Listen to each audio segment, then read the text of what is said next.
ubatizo tofauti na Bwana Yesu tena, na wewe pia unakuwa umefanyika kuwa mwanafunzi wa shetani pasipo kujua au unajua. Manabii wa uongo wanajua wale wachawi washirikina, maana katika ule ubatizo wanaenda kuwekewa vitu kule ambao wanakuja kutambaza huku duniani, na wao sasa wanauendeleza huku ili kuwafanya watu kuwa wanafunzi wa shetani, iwe wanajua au wajui. Bwana Yesu asifiwe. Nataka linapotoka wale mapepo wanapokuwa wanazaliwa, shetani anapokuwa anapata nguvu, ndio ina maana huku duniani wana wa Mungu mnaendelea kuteseka.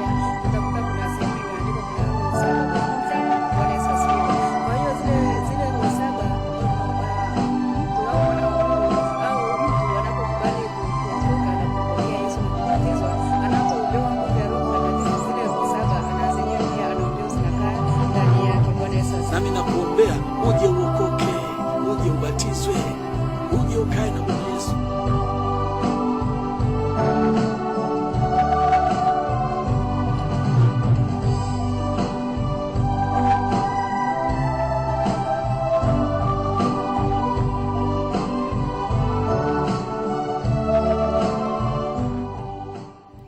Bwana Yesu asifiwe. Karibu tena ndugu mtazamaji katika kipindi cha kutoka katika kanisa la Yesu ni Bwana na Mwokozi wa mataifa yote.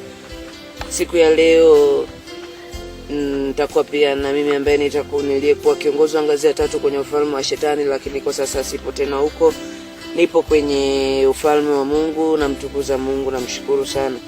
Siku ya leo tutakuja kuwaelezea pia nitakuwa na yule ambaye alikuwa ni mwalimu wangu wa kule kuzimu ambaye alikuwa akiitwa Wariambola, lakini kwa sasa hivi anaitwa Debora. Naye tutawaelezea siku ya leo kwa upande wa maisha ya kuzimu na vitu ambavyo shetani alivipanga kwa ajili ya mbinu za shetani za kupoteza wana wa Mungu ni namna gani alizipanga.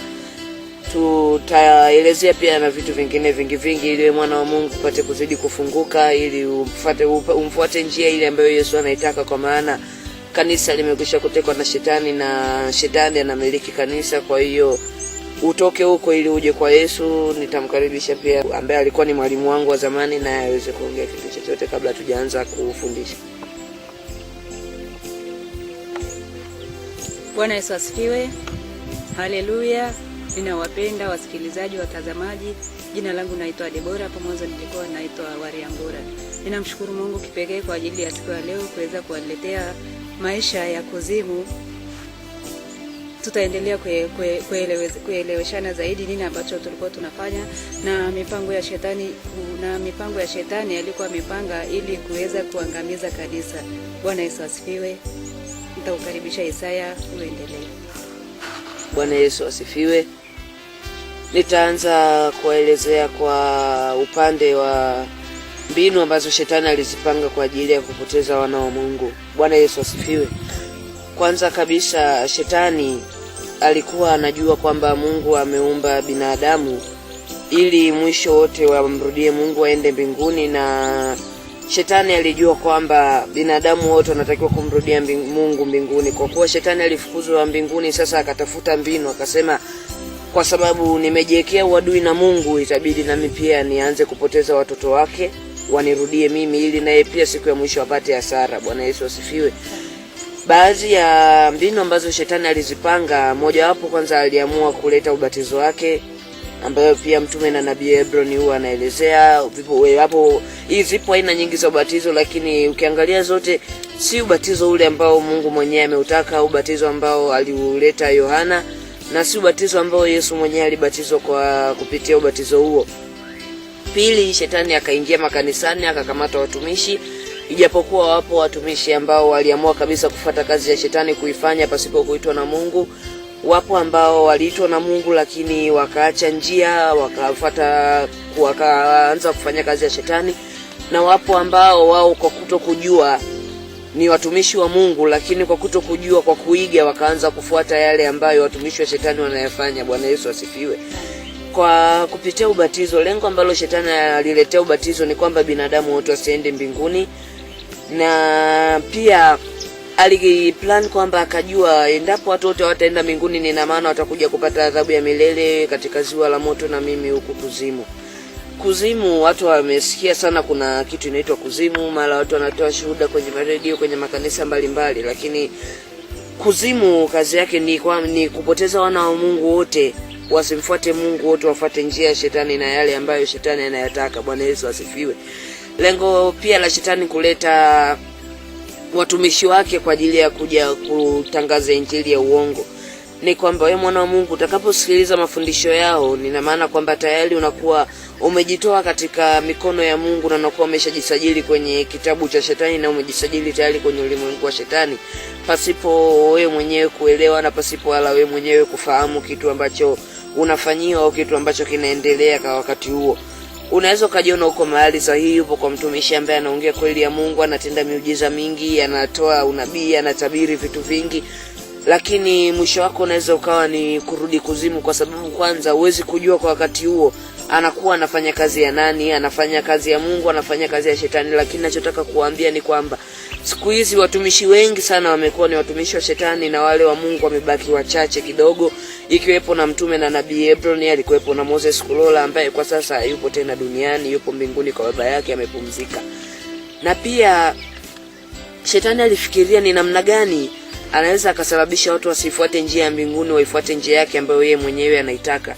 Ndio nilivyosema, akaamua kuleta ubatizo wake, akaanza kuleta watumishi wake, hata akaanza kuleta Biblia zake, vitabu vyake, akaanza kuleta vitu tofauti tofauti ambao unaweza ukakuta tu mtumishi anakurupuka, anaanza kusema na mimi nafanya kazi ya Mungu, lakini bila yeye kuelewa anakuwa ni mtumishi wa shetani na anakuwa anafanya kazi ya shetani. Na pia kwa upande wa mambo hayo ambayo shetani ameyapanga kwa ajili ya kupoteza wana wa Mungu wasiende mbinguni, zipo janja nyingi za shetani ambazo alikuwa akizitumia, alivyokuwa anafikiria mpaka akavifanya. Na kiukweli binadamu wengi sana wamepotea kwa kufuata mambo ya shetani, kwa kujua, kwa kutokujua, kwa kupenda na kwa kutokupenda pia. Bwana Yesu asifiwe. Nitamkaribisha aliyekuwa mwalimu wangu ili aweze kuendelea kidogo kwa upande huo, aweze kuelezea, kisha tutawaelezea maisha ya kuzimu. Karibu. Bwana Yesu asifiwe. Nitaendelea kuelezea. Bwana Yesu asifiwe. Mwenzangu ameelezea habari ya ubatizo, na ni kweli watu wengi wamedanganywa kwenye ubatizo wa kisima, na hata mimi kivuli changu kilivyokuwa hapa duniani pia nilikuwa kinahangaika huko na kule kutafuta kupelekwa ili angalau kibatizwa labda ndio utapona. Hata mimi nilibatizwa kwenye maji ya kisima, na pia nilibatizwa kwenye maji sio ya mto, tuseme maji ya ziwa. Bwana Yesu asifiwe. Lakini pia hivyo pia hapo haikusaidia. Ubatizo wa kweli ni ule ubatizo ambao unabatizwa kwenye maji ambayo yanatiririka, maji ya utakaso. Bwana Yesu asifiwe. Na pia shetani aliiga ubatizo wa mbinguni. Tunajua kwamba ubatizo wa kweli ni ubatizo wa Yohana, na pia Bwana Yesu naye alibatizwa kwenye maji mengi, na maji ambayo ni mengi, maji ambayo yanatembea, sio maji yaliyokaa yakatulia, wala sio maji yaliyowekwa kwenye kisima. Bwana Yesu asifiwe. Na Bwana Yesu alibatizwa pale ni ili atuonyeshe njia ya kweli, ni ubatizo upi ambao tunatakiwa tubatizwe. Lakini pia shetani naye aliiga ule ubatizo wa mbinguni. Tunajua kwamba shetani alitoka mbinguni na akatupa moja kwa moja kuzimu. Bwana Yesu asifiwe. Na pia shetani naye aliiga kule kuzimu, pia kuna mto ambaye unabatiza. Bwana Yesu asifiwe. Unabatiza mapepo, unabatiza watu ambao wanahitaji kupata vyeo mbalimbali. Bwana Yesu asifiwe. Hata mimi pia nilibatizwa kwenye ile ubatizo nilipokuwa bado mchanga.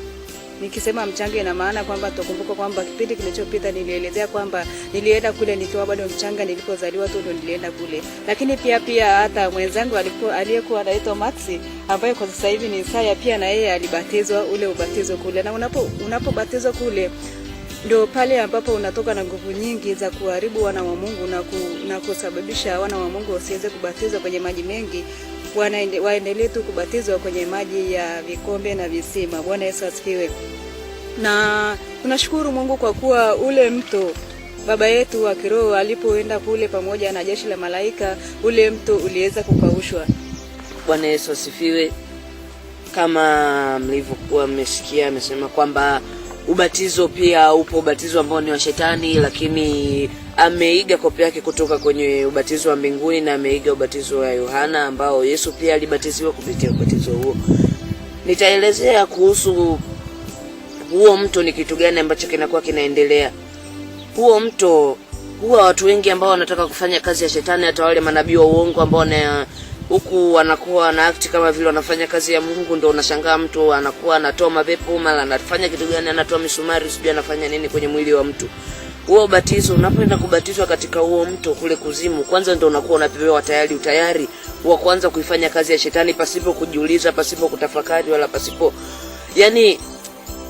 kupata kitu kama kujiuliza itakuwaje, nitafanya nini. Ndio unakuwa unavisha ujasiri wa shetani kupitia huo ubatizo. Watu wengi ambao wamefuata kazi, wameenda kwa ajili ya kufanya kazi ya shetani kule kuzimu, hauwezi kuanza kufanya kazi ya shetani pasipo kubatizwa kwanza katika huo mto. Na unapobatizwa wanakuwa hapo watu wengi wanafanya sherehe nyingi, especially mtu ambaye anakuwa labda unakuta ameplan kabisa, amepanga kutoka kwenye moyo wake, yuko tayari kuanza kufanya kazi ya shetani. Ndio unakuta anabatizwa katika huo batizo, anapangiwa siku yake maalum, anakuwa anafanywa sherehe na anafanywa vitu vingi ambavyo shetani atajisikia kumfanyia, kwa sababu tayari yeye amekubali kufanya kazi ya shetani pasipo kujioji, pasipo kufanya nini wala kulazimishwa. Na pia kazi ya Mungu vile vile inafanywa na mtu ambaye yupo tayari, ambaye amejikana, yupo tayari kwa ajili ya kufanya kazi ya Mungu.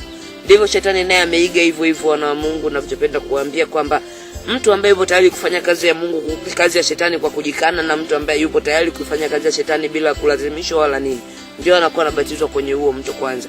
Na pia unapokuwa unabatizwa kwenye huo mto, kama huku duniani umebatizwa kwenye maji labda ya kisima, ndio ujue kabisa kwamba na kule kuzimu unakuwa nafsi yako imebatizwa kwenye ule mto wa shetani kule. Na mtu ambaye hahitaji chochote cha shetani wala hahitaji kufanya kazi ya shetani, lakini ukibatizwa katika mto kwenye maji ya kisima, umebatizwa kwenye maji ambayo maji mengi lakini hayatembei, umebatizwa kwenye maji ya kikombe, unatakiwa ujue kwenye ulimwengu wa roho unabatizwa kwenye ule mto kule kuzimu. Na unapobatizwa kwenye huo mto, ni ina maana unachukua nuksi, unachukua balaa, unachukua vitu vingi vya shetani ambavyo vitakusababishia wewe kutokwenda mbinguni, unakuwa unaenda kuvikumba katika ule mto kule pasipo wewe mwenyewe kujielewa. Bwana Yesu asifiwe. Na pia huo mto umeigwa kutoka mbinguni, kwa sababu shetani kama tunavyoelewa amekaa mbinguni ndio, lakini alipotaka kujifananisha na Mungu na kutaka madaraka kama ya Mungu, akatolewa akarudishwa kuzimu. Bwana Yesu asifiwe. Unapokuwa unabatizwa kwenye maji mengi yale ambayo Mungu mwenyewe anataka ubatizo wake, unatakiwa ujue unakuwa umebatizwa kwenye mto wa mbinguni, unakuwa na kule umepatanishwa na hapo umebatizwa kwenye mto wa mbinguni. Lakini ukibatizwa kwenye maji ya kikombe, umebatizwa kwenye maji mengi ambayo yatembei, ujue kabisa umebatizwa katika ule mto kule kuzimu, ambao ni kwamba ukibatiziwa kule, ina maana hata kama ufanye nini Mungu hawezi kukutaka. Labda kama neema yake Mungu mwenyewe ameamua kukusaidia, Mungu mwenyewe ameamua kukutoa, utatoka kule, lakini wala uwezi kutoka kwa akili zako, wala mtumishi ambaye hana nguvu za Mungu hawezi kukutoa kule, kwa sababu pia mnakuwa mmejumuika wote. Na pia katika huo ubatizo wapo wengi ambao wanaenda kwenye huo ubatizo wakiwa ni manabii wa uongo, wakiwa ni marais, wakiwa watu wenye vyeo mbalimbali huko duniani ambao wanajulikana. Pia katika huo mto zipo siri. Unapoenda kubatizwa kwenye huo mto, kama ule mto haujapenda damu yako, unatakiwa ujue kwamba wewe kitakachokufuatia ni mauti. Ukienda kwenye huo mto, kama ule mto ukisha kujua kwamba utakuja kukombolewa na Mungu, utakuja kutoka kule, ujue kwamba tayari utakufa katika ule mto, wala utaishi duniani kwa muda mrefu. Kama ukienda katika kwenye ule mto kule ukienda kubatizwa, halafu kama shetani akijua utakuwa unapinduka uweze kufanya kazi yake kama vile unavyotaka, utalaanika katika ule mto na utakufa. Kama vile tunavyojua kwamba ukienda kinyume na amri za Mungu, Mungu anakuwa hana furaha na wewe, afurahishwi na wewe. Ndivyo ilivyo kule kuzimu, ukienda kubatizwa kwenye huo mto, shetani anakuwa hafurahishwi na wewe, lakini akiwa furahishwi na wewe, kitu atakachokufanya rafiki yangu, nina maana kwamba kwa ukitafuata mauti au itafuata kitu chochote ambacho kitakufanya ujute kwa nini ulienda kumfuata shetani. Bwana Yesu asifiwe. Na pia watu wengi sana pasipo wao kuelewa walikuwa wakienda huko kubatizwa. Unajua shetani ana uwezo wa kukuteka pasipo wewe mwenyewe kutaka, na pia shetani anaweza akakuteka kwa kutaka wewe mwenyewe ukaamua tu kwenda kufanya kazi yake. Ndivyo shetani anakuwa anaanza kukukontrol na kukumiliki yeye mwenyewe kwa mapenzi yake atakavyotaka. Bwana Yesu asifiwe.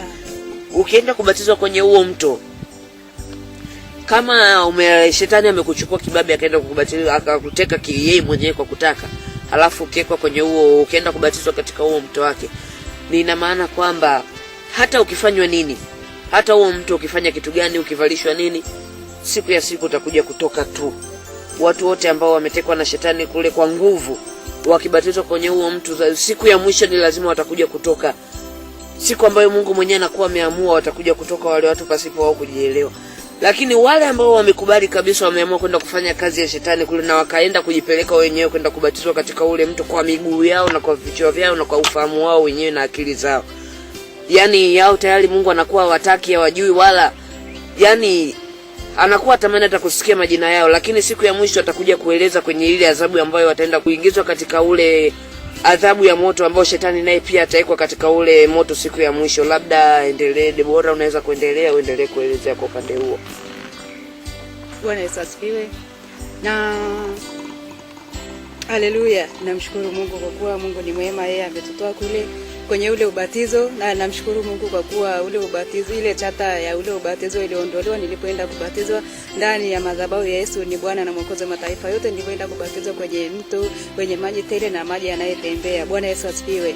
Na ninamshukuru Mungu kwa kuwa pia aliyekuwa mwanafunzi wangu pia na yeye mimi nilitangulia kutoka, lakini namshukuru Mungu kwa kuwa na yeye ametoka, na sasa tunaendelea na kazi ya Mungu na tumeiacha kabisa kazi ya shetani. Bwana Yesu asifiwe. Na kingine, kuna watu wengi wanabatizwa, wanaambiwa wamebatizwa, lakini kiukweli hawajabatizwa. Ninamshukuru Mungu kwa kuwa maeneo mengi nilipopita kwenye ubatizo ilikuwa tofauti na nilipokuja kubatizwa na mtumishi wa Mungu, mtume na nabii Hebron. Bwana Yesu asifiwe.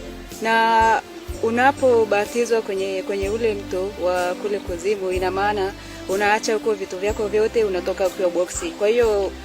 Kwa hiyo wale watu ambao wamebatizwa kule wanayejitambua na ambao wanayejitambua, ninawasihi wamrudie Mungu, wabatizwe ubatizo wa kweli ili waweze kwenda mbinguni. Kwa sababu wakibakia na huo batizo hawataenda mbinguni, bali watarudi kwenda kuendelea kazi ya shetani, kwa sababu tayari wana chapa ya shetani. Bwana Yesu asifiwe.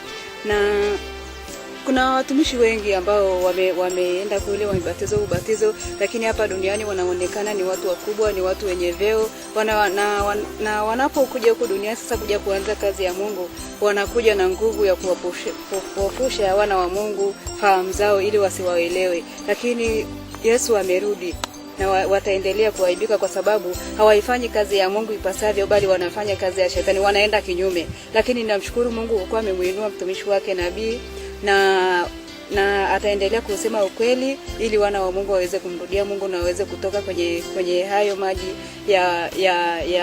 kwenye hayo maji ya mto wa kule kuzimu. Kwa sababu kazi ya ule mto wa kule kuzimu ni kuhakikisha kwamba wana wa Mungu hawaendi mbinguni, ni kuhakikisha kwamba wana wa Mungu hawasongi mbele. Maana ukishabatizwa kwenye ule ubatizo, ina maana hutamuelewa Mungu. Bwana Yesu asifiwe. Ile nguvu ya ule ubatizo inakuzuia wewe kumjua Mungu, na inakuzuia wewe hata mfano ukija kuokoka, inakufanya tu wewe uweze kushuka na baadaye uweze kuacha kumtumikia Mungu na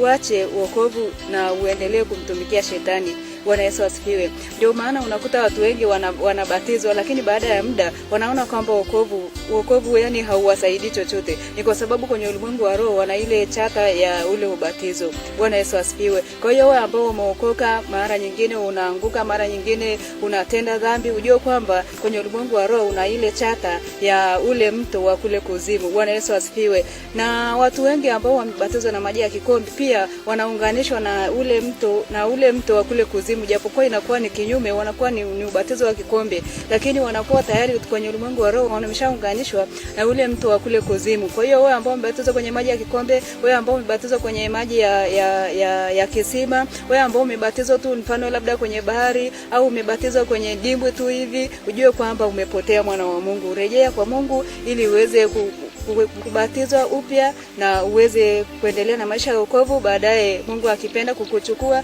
uweze kwenda mbinguni. Bwana Yesu asifiwe. Lakini kubakia na ule ubatizo, kweli ninakwambia kwamba maisha yako ni bure, maisha yako ni ya kuzimu. Bwana Yesu asifiwe.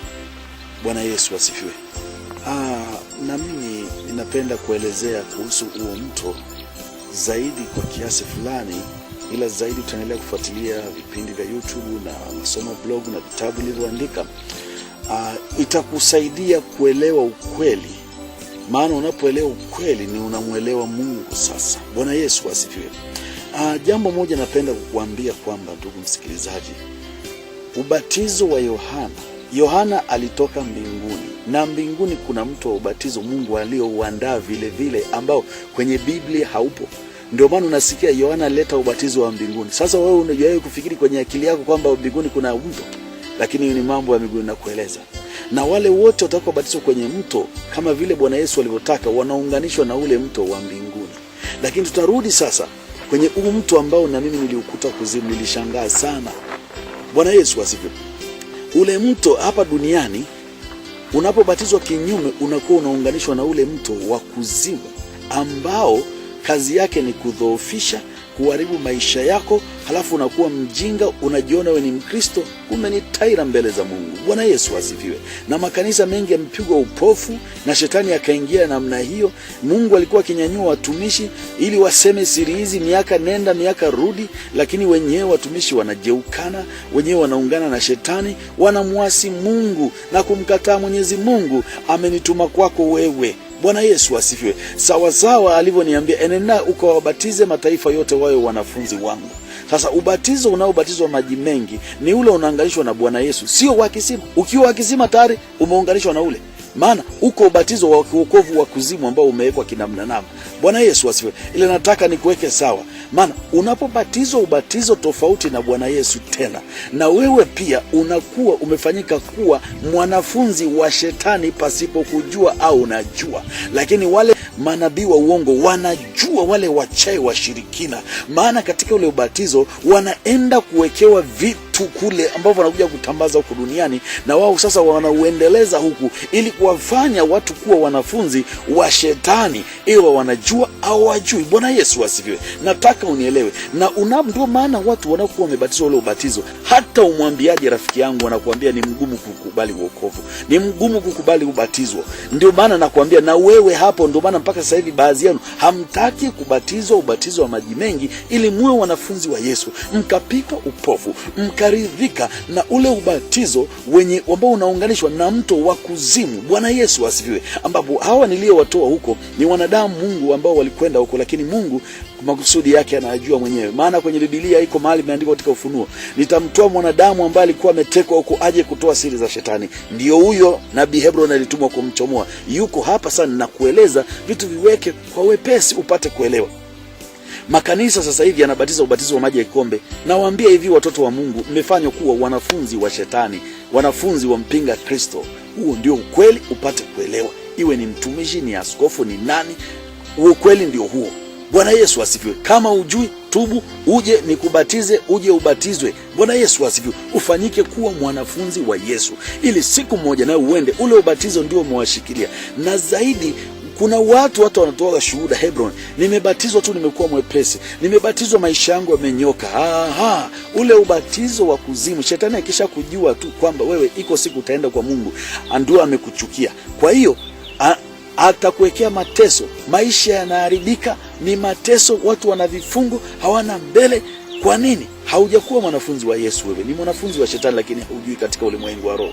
Njoo ubatizwe. Watu wengi nimewabatiza, nikupa ushuhuda, wamebatizwa tu maisha yao yamenyoka, wana amani, wanakuambia nimekuwa mwepesi. Lakini wewe kwa nini una mizigo bado? Ulibadilishwa katika ule mto. Sasa kwenye ulimwengu wa roho, hapo watu wanavyobatizwa kama mimi ninavyobatiza kwenye mto wa maji mengi, uko mto wa mbinguni ambao Yohana alitumwa kama mwanadamu. Maana kumwelewa Mungu ni vigumu. Mungu yeye ana ufahamu wake na uwezo wake, akaamua kumtuma mwanadamu aliyemwonyesha kila kitu aje aseme. Maana sauti ya Mungu ukisikia unaweza ukapasuka au simuelewe. Hata mimi aliponiita ilikuwa kumwelewa ni vigumu, lakini hatua kwa hatua sasa ninamuelewa. Hata nikisikia sauti najua ya Mungu, ninajua na kwa siri yangu mwenyewe alivyonifundisha. Bwana Yesu asifiwe. Na ujanja wote ili kumzibilisha na kumpasua pasua. Sasa msidanganyike watoto wa Mungu.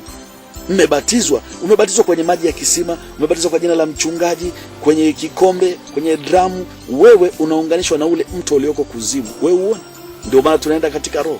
Utarizishwa kwa jina la Baba, la Mwana, na zaidi wakamuwai mtoto mdogo. Sasa hao wanafanya kazi za shetani. Ninawaambia ile siku ni kilio. Ninawaambia ile siku ya mwisho watu watapigwa.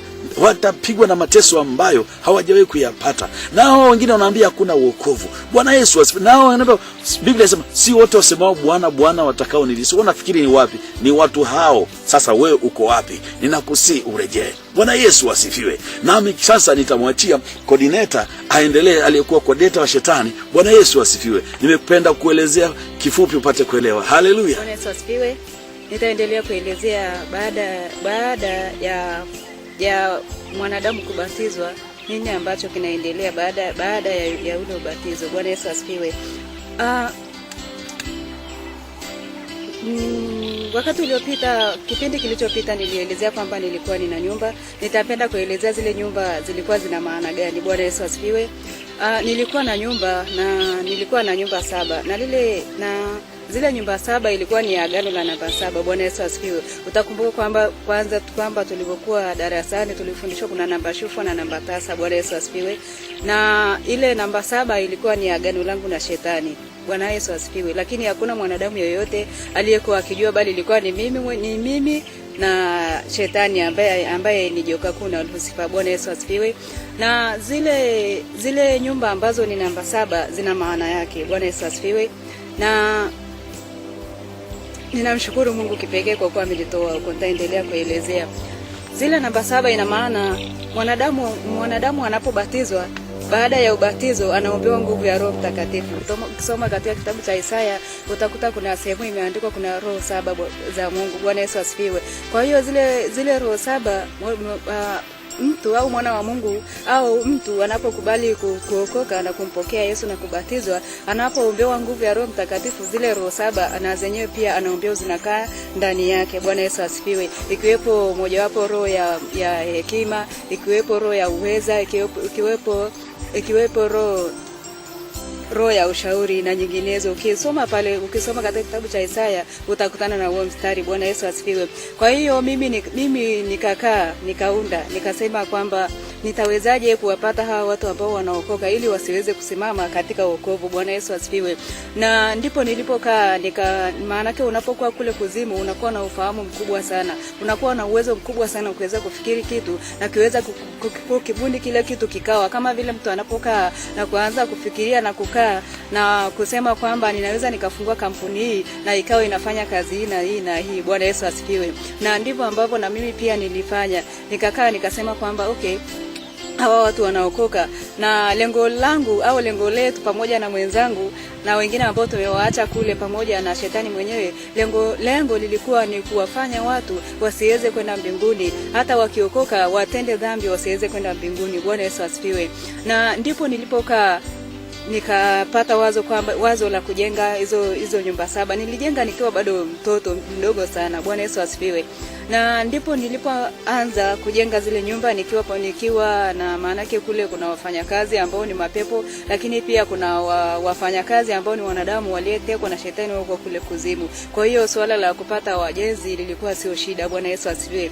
Na ndipo nilipobuni njia mojawapo ya kujenga. Kwa hivyo zile nyumba 7 nilizozijenga ilikuwa zimesimama badala ya zile roho 7 za Mungu, ambapo mwanadamu anapookoka ndipo anapoombewa zile roho 7 zinakuwa ndani yake, ambao ni roho ya maarifa na nyingine ambazo nimeshazitaja. Kwa hiyo kila nyumba ilisimama. Mfano, nyumba ya kwanza ilisimama badala ya roho ya maarifa. Bwana Yesu asifiwe. Kwa hivyo ndio maana unakuta mtu anapookoka anakuwa anamchangavu sana katika kuomba, katika kwenda kwenye mafundisho, katika mkesha na katika kusoma neno. Lakini baada ya muda unakuta mtu anakaa katika hali ya mazoea na anaweza tena kurudia dhambi, au anakaa katika hali ya mazoea na kuwa tu ameokoka lakini hayatendi yale ambayo yalimpasa kutenda kama mtu aliyeokoka. Bwana Yesu asifiwe.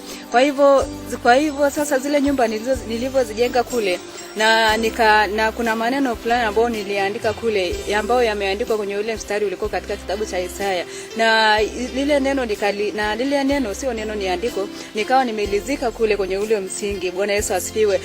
Nikimaanisha kwamba hakuna mtu yeyote atakayeweza kusimama katika wokovu hata kama amemkiri Yesu, hata kama umeokoka. Bwana Yesu asifiwe. Na nyumba ya pili hivyo nikaandika roho ya uweza, nikaandika zile namba zote mpaka zikafika namba 7, nikapiga na muhuri. Bwana Yesu asifiwe.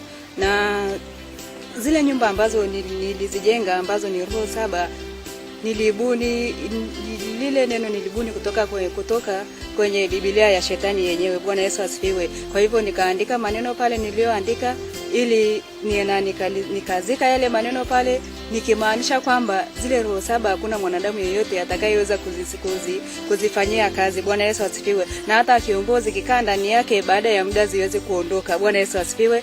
Na ninamshukuru Mungu kwa kuwa zile nyumba zilibomolewa, hazipo tena, na yale niliozika kule yaliondolewa. Ninamshukuru Mungu kwa kuwa sasa hivi watu wako huru. Bwana Yesu asifiwe. Lakini wao ambao utakubali kuendelea na shetani na ukakubali tena kwenda kushuka kule kuzimu, Bwana Yesu asifiwe, utakutana na kibano. Kwa hiyo ninawasihi wana wa Mungu, mrudie Mungu ili Mungu aweze kuwa baba yenu. Bwana Yesu asifiwe. Nitamkaribisha mwenzangu na aweze kuendelea. Bwana Yesu asifiwe. Nitawaelezea kwa upande wa vitu ambavyo vinafanyika na shetani kule, kama ni kampuni, kama ni viwanda, kama ni kitabu chochote shetani anataka kukiandika. Bwana Yesu asifiwe. Nitataka kukwambia kitu kimoja, kila kitu ambacho shetani anakifanya, kila kitu ambacho kuzimu anakifanya, manabii wa uongo wanakifanya, wachawi wanakifanya, waganga wanakifanya, kimetoka kwenye Biblia ya shetani. Bwana Yesu asifiwe. Ile Biblia ya shetani, yeye shetani amekopi maneno yote ambayo yalikuwa kwenye kitabu cha Biblia ya Mungu, ambayo tunaifahamu kama Biblia na maandiko matakatifu. Bwana Yesu asifiwe. Kitu chochote shetani anachokifanya, pepo anachokifanya, mchawi anachokifanya, hajatoa kwenye Biblia ya Mungu, kwa sababu kwanza Biblia ya Mungu ni kitabu kitakatifu na ni kitabu cha moto ambacho ni Mungu mwenyewe amekiandika. Aliwaelewa hapa maelekezo watumishi wake wakiandike, ili watoto wake wapate kujifunza yale yaliyo yake na waweze kufuata njia yake. Bwana Yesu asifiwe. Ina maana kwamba kitu chochote shetani anachotaka kukifanya, hawezi kufanya kitu, hawezi kukufuatilia wewe bila ya kusoma Biblia yake, bila ya kuangalia ni mstari gani, ni kitu gani, neno gani ambayo linaendana na kitu ambacho anataka kufanyia. Bwana Yesu asifiwe. Kama anataka kuvuruga maisha yako, ataingia kwenye Biblia, atatafuta mstari ambao unaendana na jinsi ya kuvuruga maisha yako. Kama anataka kukufunga usisonge mbele, kama anataka kukufunga usifanye, ataingia kwenye Biblia yake, ataangalia mstari na neno ambalo linaendana na sawasawa na kukutaka kufanya kitu ambacho anataka kukufunga yeye mwenyewe. Bwana Yesu asifiwe. Na pia imeelezewa nyumba 7 na ambazo ni sawasawa na zile roho 7 za Mungu. Bwana Yesu asifiwe. Shetani pia na roho zake 7 ambazo pia tulikwisha kuzielezea nikiwa na mtume na nabii. Hizo roho 7 za shetani, ikiwa ni hekima, ina maana ni hekima ya shetani, sio hekima ya kimungu wala sio hekima ya kitu gani. Bwana Yesu asifiwe. Hekima ya shetani ni kwamba utafanya kazi ya shetani pasipo kugombana naye, pasipo kukorofishana na watumishi wake, pasipo kukorofishana na kitu chochote. Ikisema kwamba utii, nina maana kwamba tayari utatii kitu cha shetani chochote. Ukienda kinyume, rafiki yangu, unakufa. Na shetani anakufanya kitu chochote ambacho anakitaka yeye mwenyewe akufanyie. Kwa sababu kama tunavyoelewa kwamba ukitaka kwenda na Mungu ni inabidi uende na Mungu. Ukiachana na Mungu kitu kidogo, shetani anakushughulikia. Na pia shetani naye ipo hivyo hivyo. Ukiachana na mambo ambayo yeye mwenyewe anataka, babake joka kuwa na kutimu na roho mchafu anakutandika vile vile. Bwana Yesu asifiwe. Na pia unapoona labda unafanya kitu fulani lakini akiendi kama vile unavyotaka, unavyotaka wewe mwenyewe kiende, unashangaa kinaenda kinyume na vile wewe mwenyewe ambavyo unakuwa unataka kiende. Bwana Yesu asifiwe. Nina maana kwamba shetani alishaingia kwenye Biblia yake, akachunguza mstari wote ambao utaenda na kitu ambacho anataka kufanyie. Bwana Yesu asifiwe. Roho 7 za shetani sio kama zile ambazo za Mungu, ni pia alikopi maneno tu kwamba kuna hekima, kuna nini na kuna yote ambayo yapo katika roho 7 za Mungu, lakini si roho 7 za Mungu. Bwana Yesu asifiwe. Ni maneno tu ambayo yameiba kwenye yale zile roho 7 za Mungu, ambazo na yeye pia alivyoziiba na yale maneno yake, akachukua vitu vyake, akaweka vitu vyake vyote. Ndivyo wewe wanadamu unayetaka kufanya kazi ya shetani, ukianza kufanya kazi ya shetani anakupandia hizo roho. Bwana asifiwe. Unataka kufahamu anazipandaje hizo roho ndani ya mtumishi au ndani ya mtu yote ambaye anataka kwenda kufanya kazi ya shetani. Bwana Yesu asifiwe. Mtu yoyote yule ambaye anafanya kinyume na Mungu tayari ni mtumishi wa shetani kwenye ulimwengu wa roho pasipo yeye mwenyewe kujielewa. Mtu yoyote anaenda kinyume na ya maagizo ya Mungu tayari wewe ni mtumishi wa shetani pasipo wewe mwenyewe kujielewa kwenye ulimwengu wa roho. Na pia nitawaelezea ni namna gani shetani anazipanda sasa hizo roho zake ndani ya watu wana wa Mungu na ndani ya watumishi ambao wamekubali kwenda naye na kufanya kazi yake. Haleluya. Kwanza kabisa, siku ambayo unakuta mtu yote anataka kupandiwa roho 7 za shetani, maana siwezi kuzitaja roho 7 za Mungu kwa maana nitakuwa nalikosea jina la Mungu vile vile na nitakuwa namuinua shetani. Bwana asifiwe. Kwanza kabisa unakuwa unanawishwa miguu. Ukinawishwa miguu na maana unavalishwa ule utayari wa kufanya kazi ya shetani. Bwana Yesu asifiwe. Watu ambao wananawishwa miguu na shetani kule kuzimu sio muumini, sio mganga, sio nani. Lakini nimekwisha kueleza kwamba ukiwa kinyume na amri za Mungu, ukienda kinyume na Mungu anavyotaka, tayari ni mtumishi wa shetani kwenye ulimwengu wa roho. Sasa nitaelezea ni namna gani watumishi wa shetani wanapakwa haya mafuta. Mtumishi wa shetani ambaye anapakwa anaoshwa miguu na shetani ni yule ambaye amesimama madhabahuni huku duniani, anasema anahubiri injili ya Yesu, anahubiri neno la Mungu, lakini anakuwa anamtukuza shetani na anafanya yale ya shetani. Bwana Yesu asifiwe. Kwanza kabisa ndio hiyo, wanakuwa wanaoshwa miguu. Pili, wanakuwa wanavalishwa taji, ambalo ukivalishwa kule kuzimu na shetani huku duniani ni kama vile sijui ni mlima gani likubwa hapa duniani, ndio unakuwa unavalishwa hiyo taji. Na pia wanakuwa wanapewa Biblia ya shetani ambayo tulikwisha kuelezea kwamba wanakuwa wanalala chini, wanapigwa na ile Biblia kichwani. Bwana Yesu asifiwe. Na pia wanakuwa wanapewa maji ya uzima wa shetani. Hayo maji ya uzima pasipo wao wenyewe pia kujielewa ni kwamba ni maji ya mauti. Wakinywa yale maji wanakuwa kwenye ulimwengu wa roho wao wenyewe, japokuwa wakienda kiroho kule, na pia nafsi zao zinakuwa zinakamatwa na shetani na zinakuwa zinaingia agano kwamba mimi shetani ikifika wakati fulani ni uwe. Bwana Yesu asifiwe. Na pia wanakuwa sasa wanaanza kupewa masharti yale ambayo shetani anakuwa anayataka wao wayafuate. Wakishapewa hayo masharti ndio wakiatii, ni maana kwamba tayari. Bwana Yesu asifiwe.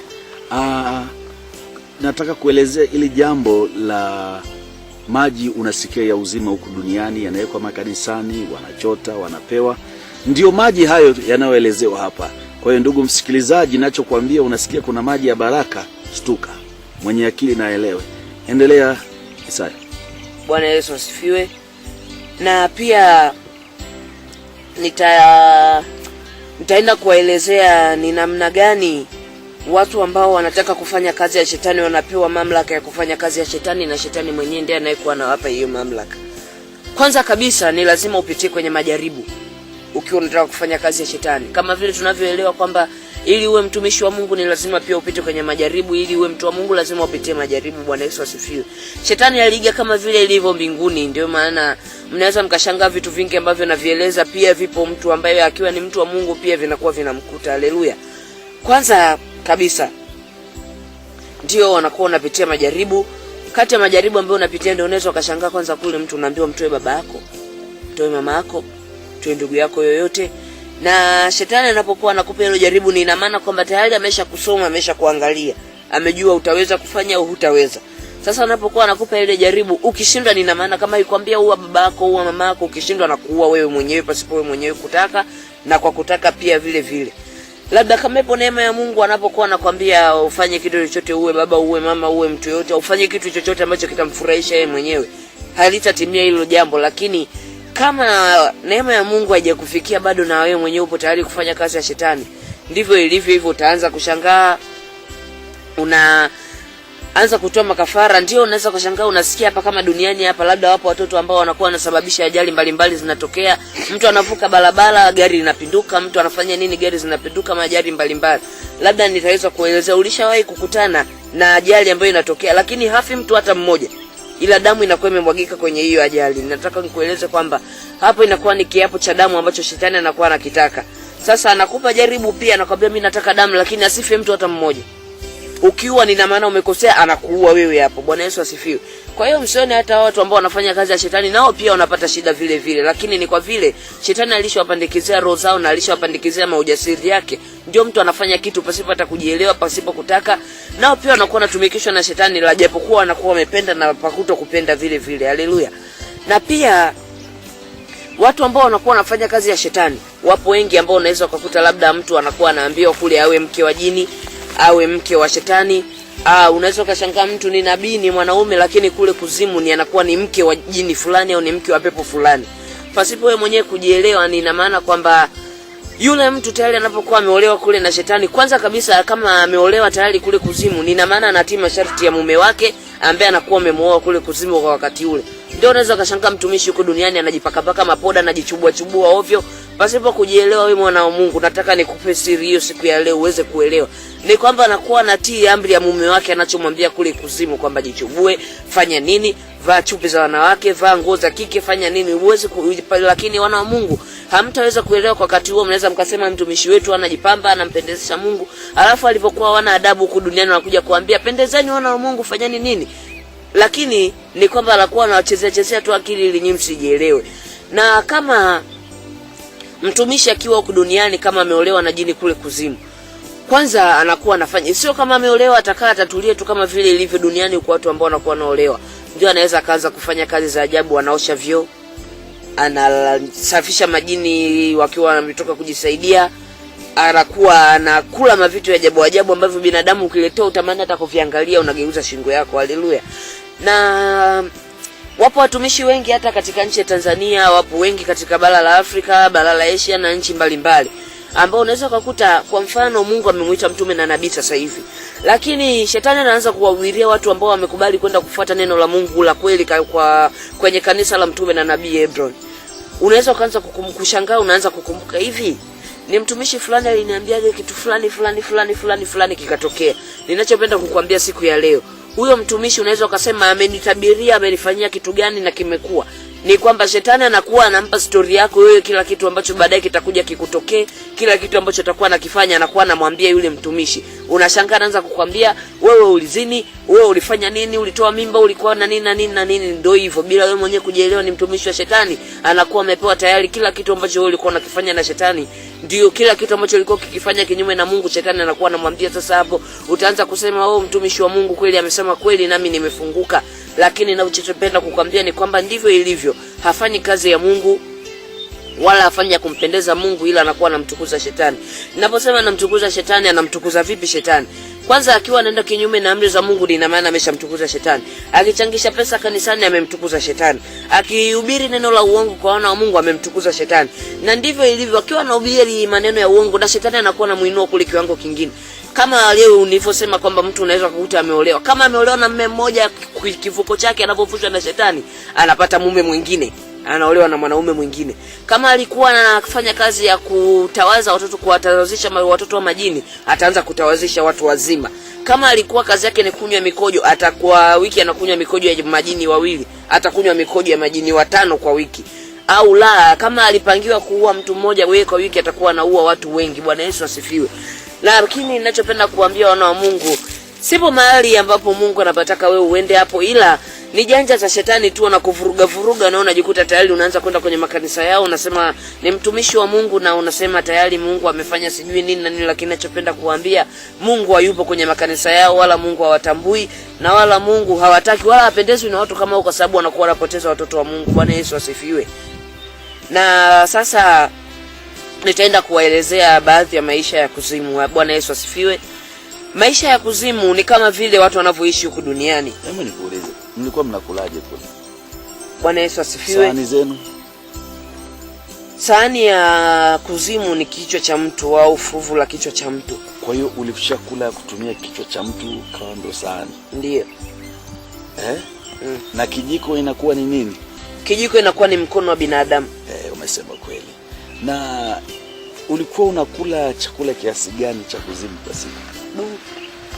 Kwa kule kuzimu, jinsi ambavyo mtu anakuwa labda na limwili likubwa, huku duniani labda mtu ukiletwa chakula kilo 1 huwezi kumaliza peke yako.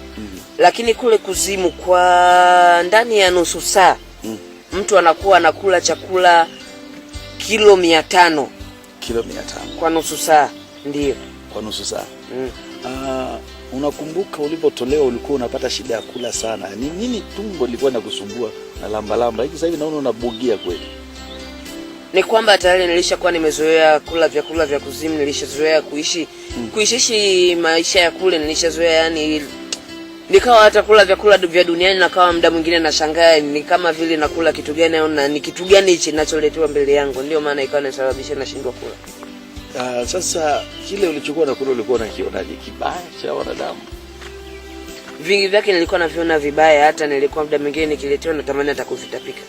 Kama nini ulikuwa unafikiri uvitapeni unavyokumbuka? Vitu vingi kama vile wali, ugali, chips ya nyama, yani nilikuwa sipendi sana hivyo vitu, majuisi haya, yani kitu ambacho nilikuwa nimejitahidi sana kula. Labda nimekunywa juisi moja tena ya mtu ambaye naye pia alikuwa kuzimu kule, ndio nakuwa nakunywa. Ambaye alikuwa na kiwanda huko. Ndio. Kwa hiyo ukawa unamuunganisha.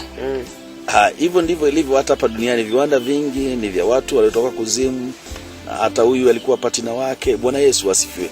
Lakini wakati Yesu sasa anarejea, anawataka watu wake warudi. Haleluya.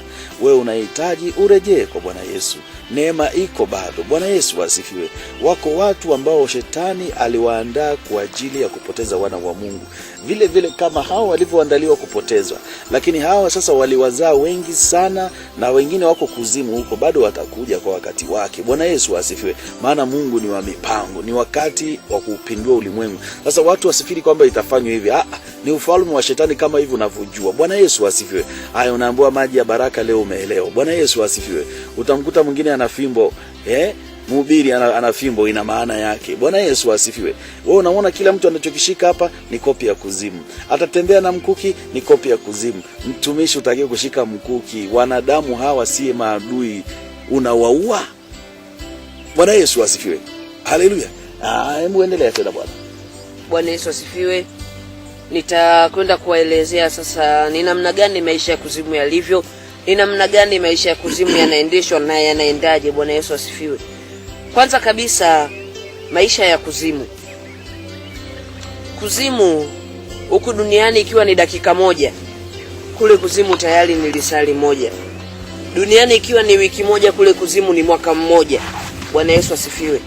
Lakini tofauti ya maisha ya kuzimu na maisha ya duniani ni kwamba huku duniani mnaishi binadamu wa kawaida, mnakula, mnabudu, mnafanya vitu vingi vya duniani. Lakini maisha ya kuzimu, kwanza kule ni ubabe, ni kuendeshana. Kitu unachokitaka usichokitaka, kule ukiambiwa fanya lazima ufanye tu. Bwana Yesu asifiwe. Lakini pia yapo majini ambayo yamewekwa kule kwa ajili ya kitengo cha ubabe tu, kuendeshana. Unakuta labda mtu anakufuata kule kuzimu, anakuambia mimi nataka kitu fulani. Ukikataa kumpa, ana uwezo kufanya kitu chochote, kama ni kukupiga, kama ni kukunyonga, kama ni kukuua. Lakini namtukuza Mungu kwa maana nimeshatoka kwenye hayo maisha. Maana kama ni ubabe kule, rafiki yangu, mimi nilikuwa kuna mtu ambaye ananiambia kitu ambacho mimi nilikuwa nikikisema ndio hicho akigeuki. Na pia maisha ya kuzimu, kwanza kule hakunaga kitu inaitwa mwanga. Hakunaga mchana kule. Kule ni usiku tu, ni giza. Lakini huku duniani mnaweza mkashangaa mtu anasema kule kuzimu nilikuwa nakaa asubuhi mchana jioni, asubuhi mchana jioni. Nawaambieni ni kwamba huyo mtu kwanza ni muongo. Kule kuzimu hakunaga kitu inaitwa mchana, wala mwanga hawaufahamu. Lakini ipo kitu ambayo inaitwa chemli, ambayo mtume na nabii Hebron pia alikusha kuiongelea maana yake ni nini, ambayo ndio inatumika kule kuzimu, kama vile jua, kama vile taa ambazo binadamu kule mnaweka kwenye majumba yenu, mnaweka kwenye vitu vyenu mbalimbali kwa ajili ya kupata tu mwanga. Na pia nitaelezea jua la kuzimu liko vipi, ambalo huwa linatoka kwa miaka 6, linatoka mara moja tu, ambayo likitoka linatoka ndani ya dakika 5, ambazo huko duniani sawa sawa na miaka 5 likitoka hilo jua. Hilo jua sio kitu kikubwa wala sio kitu kidogo. Nitataka kuelezea hilo jua huko duniani aje tu kwa ishara jinsi gani ilivyo. Ipo kama vile ni duara ambayo kwenye makanisa fulani wanaitumia pia. Ni duara alafu ina vikitu hivi kama vile vimstari kama vijiti vimechomeka huko. Hilo ndio jua la kuzimu jinsi lilivyo. Jina lake nadhani utakuwa umeshalifahamu wewe mwenyewe, akili kichwani. Bwana Yesu asifiwe. Lile jua linapokuwa linatoka, ndio uzao wa shetani unazidi kuzaliwa, majini yanazaliwa, mapepo yanazaliwa, shetani anazidi kupata nguvu, watumishi wa shetani wanainuliwa. Hilo jua mpaka wale watu ambao wapo kuzimu wao wanalipigia magoti, wanaliomba litoke, lakini wapi? Ndio kwa miaka 6 linatoka mara moja tu. Bwana Yesu asifiwe. Lakini hilo jua linapotoka, wale mapepo wanapokuwa wanazaliwa, shetani anapokuwa anapata nguvu, ndio ina maana huku duniani wana wa Mungu mnaendelea kupotea. Kama watumishi wa shetani walikuwa 1000, wanazidi tena mara 1000. Jibu wewe mwenyewe unakuwa nalo kichwani, unapata ni sawa sawa na ngapi? Na pia kama huku duniani watu walikuwa wanafanya, kama mfano mtu mmoja ulikuwa unafanya dhambi huku duniani kwa siku unazini mara moja, lile jua likichomoka huku duniani, rafiki yangu, unakuwa unazini kwa siku hata mara 100, pasipo wewe mwenyewe kujielewa wala pasipo wewe mwenyewe kupenda. Kama kwenye kile kitanda cha shetani ambacho tulikusha kukielezea altare, watumishi walikuwa wanalala pale wanazini kwa wiki mara moja, watakuwa wanazini kwa wiki mule mara 11 pasipo mwenyewe wao wenyewe kutaka na kwa kupenda pia. Lakini nitawaelezea wapo watumishi ambao duniani pia wanapenda kwenda kuzini na majini kule kuzimu, ili mradi wazidi kupata cheo. Kama vile duniani mtu unaweza ukasikia mtu unaambia una kierere wewe, ndio kule kuzimu walivyo hivyo. Wapo watumishi ambao wanakuwa na kierere cha kwenda kufanya kazi ya shetani. Hii sasa ndio wanakuwa ili wavuchwe, wanaenda kuzini na mapepo na majini, au ni na jini moja kule kuzimu, rafiki yangu. kama sijui kitu gani hapa duniani lilivyokuwa likubwa. Jicho moja la pepo wa kuzimu ni kama liuwanja la mpira. Lakini jiuliza sasa, mtumishi huku duniani jinsi mwili wake ulivyo na ni namna gani anaenda kuzini na lile pepo. Sio yeye anaenda kuzinishwa na lile pepo, ni yeye anaenda kuzini na lile pepo kule kuzimu. Sio anaenda kuzini na mtu, wala sio anaenda kuzini na kitu gani. Ni makitu ya ajabu ambayo anaenda kukutana nayo kule kuzimu. Wapo watumishi wengine wanahubiri huko, lakini muda mwingine akiwa anahubiri anasema nimechoka kufanya kazi yako shetani, naomba uniache. Bila nyinyi kuelewa, kumnaweza mkamshangaa na hubiri anafanya nini, anasifu, lakini anakuwa anamlalamikia shetani. Lakini ndio tayari Mungu anakuwa wataki, kwa sababu walikwisha kukubali wao wenyewe kwa vichwa vyao, kwa akili zao na kwa miguu yao, wakafuata njia ya shetani, wakaenda kufanya mambo ya shetani. Na pia maisha ya kuzimu kama vile ilivyo duniani, watu wanaenda makanisani kwenye mafundisho nini, la kule kuzimu ipo hivyo hivyo. Lakini kitu kimoja, kule kuzimu hakunaga askari, kule kuzimu hakunaga sijui katibu, sijui mbunge. Lakini wapo wabunge ambao wapo kule kuzimu kwa ajili, labda kama ni nchi ya Tanzania, kama tulikwisha kuelezea baadhi ya nchi ambazo zipo kule kuzimu. Kama ni Tanzania, na kule kuzimu pia kutakuwa na Tanzania. Sasa ile Tanzania ya kule kuzimu ndio unakuta kuna rais, kuna mbunge, na kuna sijui kuna nani, kuna maaskofu wa parokia, sijui kitu gani, watu wakubwa hivyo hivyo kama ilivyo huko duniani. Shetani aliiga kama duniani ilivyo, aliiga maisha ya mbinguni pia walivyo, na yeye akaweka malaika. Kuna malaika mkuu Mikaeli, kuna Gabriel, kuna sijui malaika wa kitengo gani, kuna malaika sijui wa sifa, kuna malaika wa mvua, sijui kuna malaika wa nini. Wapo hata yani mpaka Biblia shetani akaweka. Ndivyo ilivyo na maisha ya kuzimu. Kama mnavyotembea binadamu, na majini nao pia yanatembea. Kama binadamu ambavyo wanachelewa kurudi usiku, mtu anatembea na zurura anarudi usiku, ndio binadamu maisha ya kuzimu yalivyo hivyo hivyo. Labda nitamkaribisha na alikuwa ni coordinator kule kuzimu, aendelee kuelezea baadhi ya maisha ambayo pia tulikuwa tukiishi kuzimu. Bwana Yesu asifiwe. Nitapenda pia kuelezea kwa upande wa waimbaji. Bwana Yesu asifiwe. Haleluya. Unakumbuka kwamba kipindi kilichopita nilisema kwamba pia mimi mwenyewe nilikuwa mwalimu wa kwaya mbalimbali kwenye ulimwengu wa roho. Bwana Yesu asifiwe. Na kuna baadhi ya waimbaji ambao unakuta wanaimba, wana sauti nzuri sana, lakini baadhi yao wengi sauti hizo sio za kwao, bali kuna nguvu kuna nguvu ya mapepo ya kuwasaidia kuimba. Bwana Yesu asifiwe. Na mimi mwenyewe ndio nilikuwa kiongozi wa nikishirikiana pamoja na mapepo kuwaongoza wale watu ili waweze kuimba vizuri. Na utashangaa kwamba watu wako wana tabia za ajabu, lakini wakiingia jukwani wanaimba. Na pia kwa sababu ile wanapoimba vile wanavuvia watu ile nguvu ili wasiwaelewe na wafunga fahamu zao. Unakuta watu wengi wanakimbilia pale, lakini wao ambao wanakimbilia pale, ujue kwamba unapoenda kusikiliza huo wimbo tayari ile roho na wenyewe inakuvuta. Bwana Yesu asifiwe. Na unaposikiliza vile sauti, na unaposikiliza vile nafsi yako na wewe inaunganishwa na zile nyimbo. Kwa hiyo nafsi yako inakuwa imeshushwa moja kwa moja kuzimu. Bwana Yesu asifiwe. Na kuna pia watu ambao unakuta labda mfano ni mhubiri, unakuta anaimba sauti nzuri nyororo, ujue kwamba hapo ni hiyo sauti amefundishwa kutoka huko kuzimu. Bwana Yesu asifiwe. Lakini namshukuru Mungu kwa kuwa sasa nimeacha hizo kazi na ninampenda Yesu na nitamwimbia Mungu. Bwana Yesu asifiwe. Na pia utakuta kuna watu wengine labda tuseme mfano wamejiunga na Freemason, lakini unakuta pia labda ni waimbaji wanaimba nyimbo za Injili, lakini ujue kwamba hao sio waimbaji ambao wameinuliwa na Mungu, bali kwenye ulimwengu wa roho wameinuliwa na shetani ili waje kuharibu kazi ya Mungu. Bwana Yesu asifiwe. Nitamkaribisha mwenzangu aweze kuendelea. Bwana Yesu asifiwe. Kuelezea kwa upande wa mtu ambaye labda unaweza kukuta ni mwanaume, lakini sauti ambayo anaimba unaweza kusema ni mwanamke anaimba. Alafu huku duniani mnavurugwa fahamu, mnasema sauti ya kwanza, sauti ya pili, sauti ya ngapi. Unakuta ni kwamba mtu anaenda kule kuzimu. Kwanza wanakuwa wanafanya kabisa practice. Bwana Yesu asifiwe. Kama huku duniani kuhubiri, labda mtu unaweza ukashangaa anakuwa anakaa chini naye kule anajifunza vile namna gani atakuja kuhubiri. Kama anataka kuja kuwalegezea sauti hapo ili muweze kutoa sadaka zenu, anakaa kule kuzimu kwanza na yeye anafanya test ni namna gani atakuja kuongea. Unashangaa ni mwanaume sauti yake akiwa anaongea kawaida analibesi, lakini akianza kuhubiri hapa, akianza kuhubiri habari za michango, kisauti kinabadilika, kinakuwa kidogo kidogo. Haleluya haleluya. Ni ili mradi kwamba achukue tu pesa zenu. Ni kwamba iko hivi. Kwanza ukienda kule kuzimu, ipo kitu inakuwa kama vile ni chuma alafu katika ile chuma kuna kitu inatembea pale katikati kama vile carpet. Sauti yake anakuwa anakamatwa kolomeo yake, anakatwa shingo. Akisha katwa shingo, ile kichwa yake na shingo yake inapitishwa pale. Ikipitishwa pale kuna kitu kimekaa pale kama vile upanga. Akisha pita pale kichwa yake inakatwa, inabaki tu kichwa pale na shingo inabaki pale. Inakuwa kuna sehemu inaingia chini. Ikiingia chini kuna maji inaenda kukutana nayo. Hayo maji ni rangi ya blue. Ambaye akisha kutana na hayo maji anaenda na anachukua sauti ya Jezebel. Akisha toka kule sauti yake ikirudishwa duniani anaenda kuunganishwa na sauti za umoja wa makahaba kule kuzimu. Alafu ikija huku duniani ndio anakuwa na yeye mwenyewe sasa anaanza kubadilisha sauti. Mnashangaa mtu anabadilika ka sauti, mara matendo yake yanakuwa kama vile mtoto wa kike. Yaani ni mambo mengi ambayo pasipo nyinyi wenyewe kujielewa, hata hawa watu ambao wanakuwa wanaitwa huku duniani, watu mnawaita ni mashoga, ni kutokana na mbegu za hao watumishi ambao wanakuwa wanajibadilisha sauti. Bwana Yesu asifiwe.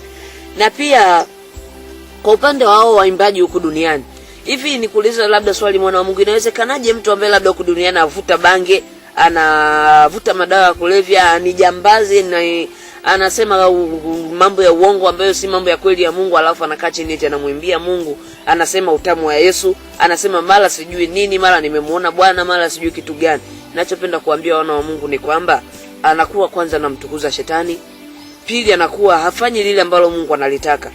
Na katika muda ule wakuta yule mtumishi mtu anaimba kana lukaluka kama vile kitu gani, mnaweza mkasema Roho Mtakatifu, kumbe ni roho mchafu anakuwa ameshaenda mahali pale, anakuwa anaimba yeye, na pia ni zile yale mapepo ndio anakuwa anaenda kucheza naye pale. Mtu unaweza ukashangaa labda mtu anaimba kana lukaruka, mara sijui kitu gani, anafanya vitendo vya ajabu ajabu, mara anakatika, mara sijui nini. Ni kwamba anakuwa anamtukuza baba yake ambaye ni shetani, mwana wa Mungu. Na pia ningependa kuwa si labda hizo nyimbo pia vile vile hazifai kwa wewe ambaye ni mwana wa Mungu, ambaye umefuata wokovu, umepata neema ya wokovu kuzisikiliza. Na pia unaweza kukuta huku duniani labda mtu kwanza anakuwa labda anaimba nyimbo za duniani, mtu yale manywele yake ameweka kitu kajogoka kubwa hivi kama kitu gani sijui. Alafu lakini akikaa anakuwa unakuta anashangaa eti naye anasema anamwimbia Mungu, anamwimbia Yesu, anamtukuza Mungu. Mungu gani anamtukuza? Ninapenda kuambia kwanza kule kuzimu wana miungu yao, ambao mtu akiwa anaimba huko ana rap labda anaimba nyimbo za Mungu, anaimba sijui kitu gani. Ninachopenda kuambia anakuwa kwanza anamsujudu yule Mungu wa kule kuzimu pasipo nyinyi kujielewa. Labda sijui mtu anaimba yani kwa hiyo Isaya unaposema wanapo rap mbinguni, najua hakuna rap. Rap imeanzia wapi? Kuzimu. Mwalimu, imeanzia wapi? Kuzimu. Kwa hiyo sasa mkafundisha, mkaileta rap kwenye makanisa, na leo vijana wanajifanya nyimbo za kisasa, nyimbo za kileo wanaanza kurapu. Embu hapo elezea ina maana gani? Nina maana kwamba akiwa na rap huku duniani, nina maana kwamba kule kuzimu anakuwa anafanya hivi, ni kwa ishara ya kwamba anamsujudu Mungu wake. Unawaambiaje makanisani na waimbaji wanaoimba kurepo, sijui ukicheza na shetani utafanywa lelelele? Ina maana gani? Na makanisani wanawapenda kweli vijana hao? Ni kwamba mimi napenda kuambia kwamba kwanza kabisa, yani haitakiwi kuimba hivyo, iwe kama unajijua kama ujijui, unaimba hivyo kwa faida fulani, kwa manufaa fulani. Ninachopenda kuambia ni kwamba haifai wala utakiwi kabisa kuimba nyimbo za namna hiyo. Bwana Yesu asifiwe. Kwa leo umejifunza mengi zaidi. Karibu katika kanisa la Yesu ni Bwana Mwokozi, utakuwa huru. Ninachowaeleza habari za muziki hii, wanaimba rap, alafu makanisani wanasema kizazi kipya. Hicho ni kizazi kipya cha shetani. Ninawaeleza hata nyinyi mnaoimba ni kizazi cha shetani kipya. Acheni kuchafua kumchezea Bwana Yesu. Mnamuinua Mungu wa rap kule kuzimu. Mbinguni hakuna rap. Nyimbo zote za Mungu ni za kisasa, hakuna za zamani. Unayetaka kupona upone, ulikuwa unaiga uache. Hata ukisikiliza hizo nyimbo nyumbani kwako balaa mikosi tupu. Bwana Yesu asifiwe. Laiti nakusii uokoke. Karibu, neema ya Yesu ipo. Najua umetenda mengi mabaya, lakini Yesu amenituma kwako na kwa wengine na mataifa yote. Anataka umrejee. Nami nakuambia karibu, mlango uko wazi, bado hujafungwa. Neema yake ipo sasa. Usisubiri wakati wa usiku. Baada ya unyakuo mambo yatakuwa ni mabaya sana. Bwana Yesu asifiwe. Sema, Bwana Yesu, ninaomba unisamehe dhambi zangu zote nilizozifanya kwa kujua au kutokujua.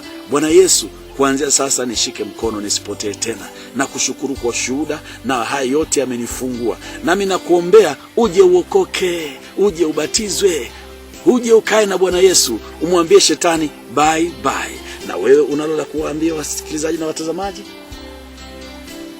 zaidi ya bye bye? Sina kingine cha kuambia zaidi ya kwamba Mungu awabariki. Na wewe? Mungu awabariki. Tutaonana muda mwingine. Karibu kanisani.